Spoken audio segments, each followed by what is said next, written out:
What's going on, everybody? Gentleman94 here, back with another episode here on Men Builds. We are back on the Harrier, guys, so happy you can join us. Let's see what we can do today. Now, last episode, we went ahead and we overcoated the top of this with the dark sea gray, and I think this is a nice color. I'm happy with that. So today, I'm going to go ahead and do a little bit more painting, but I wanted to go ahead and start off first with the installation of the pylons for all the underwing stores. So we have lots to do. We're going to move forward first, though, and we're going to get those pylons done, get those things ready for all the ordnance.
We have all of the underwing pylons on, so I wanted to go ahead and start airbrushing all of these little parts and pieces.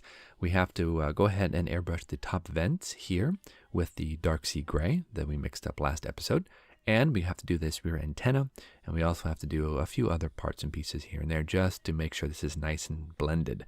This really is a nice color. I like how this has turned out so far. When I go ahead and overcoat it with the future for my gloss coat before the decal application, it will darken it slightly, but it'll darken everything. So I think everything will still stay about the same color difference between the upper and the lower surfaces. Of course, we're going to weather this thing up a bit more. I have to go ahead and touch up here and there, add some streaking. We have the front leading edges we have to paint, but we'll get to that in the next episode. So far, we're looking excellent, though. This paint is going on just beautifully, butter smooth.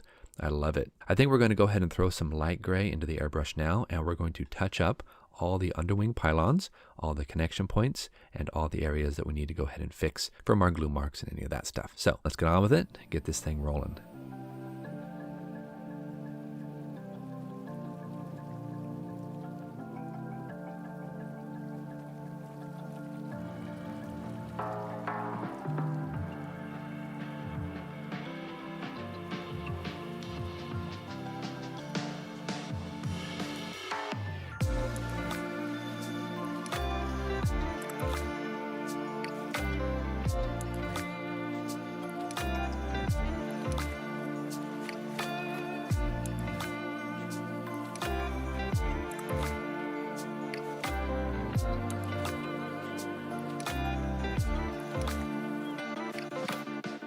So we're going to move on to the underwing stores. Now, this kit comes with 2 sidewinder missiles and 2 drop tanks.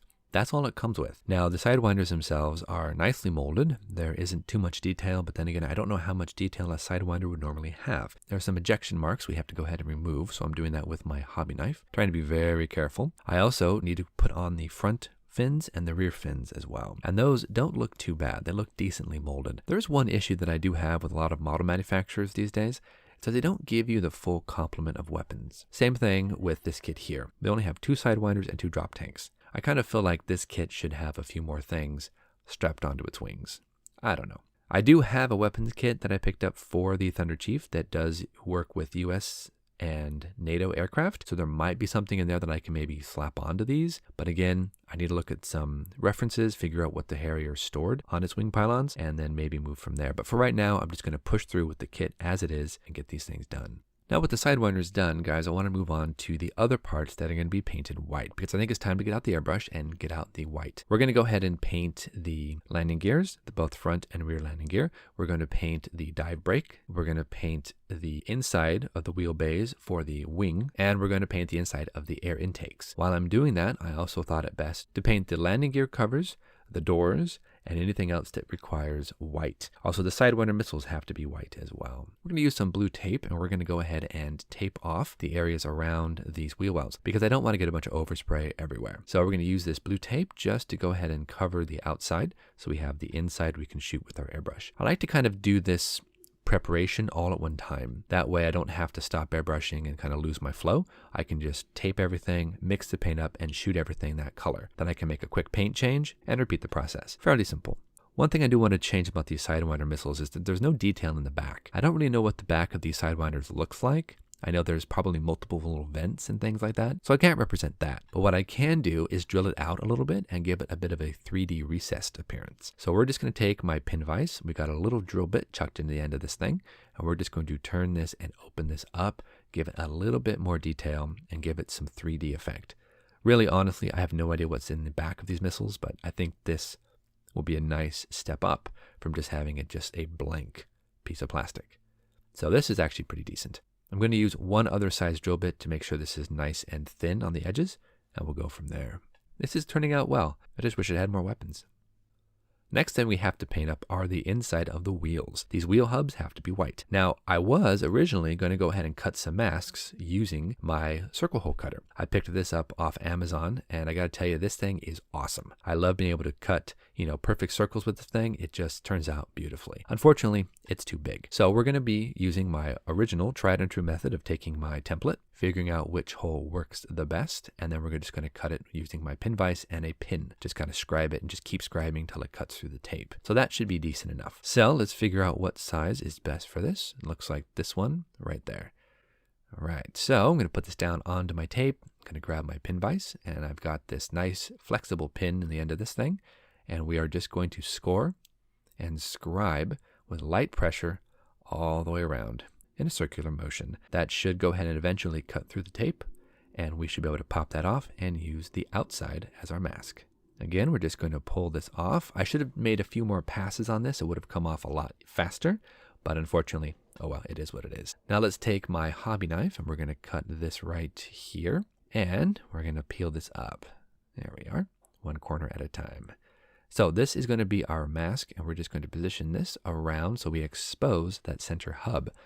No, not quite, not quite. I want to make sure this is pretty perfect. There we go. Again, quick circular motions, lightly scribing each time with each pass, and we can just use this, pop this center section out, cut that, peel this up, stick it down to the other side of the wheel. There we are. Figure this is going to be right there. Perfect. It's like a brake assembly, I think, that kind of sticks out the back side of this wheel. So this is all right. I've got some white paint all thinned up using some isopropyl alcohol, 70% is Tamiya. We are set. Now we're going to go ahead and airbrush all the parts that we just masked, all the areas. This should be fun. Let's do it.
All right, we have painted everything that we need to paint white. We're done. Let's go ahead and pull off the mask right now and see how it looks. We're gonna go ahead and call it here though, guys. I'm not really gonna do much more. I wanna let this white dry and cure before I start messing around with anything. So we're just gonna unmask and give it a quick look, see how it actually turned out. I'm happy with that. You probably can't see it very easily because it is in a dark, recessed, shadowy area of the model itself, but I can tell you that it looks decent enough. It gives the appearance of having that white on the inside of the engine. I probably could have taken that white demarcation line a little more forward of the air intake, but I think it's going to be just fine for what I needed to do. So with all the tape off, we're going to go ahead and call it quits for today, guys. Thank you so much for joining us. We'll see you back here next time on Ben Builds, episode number 11 on the Hawker Harrier. Keep building, and we'll see you soon.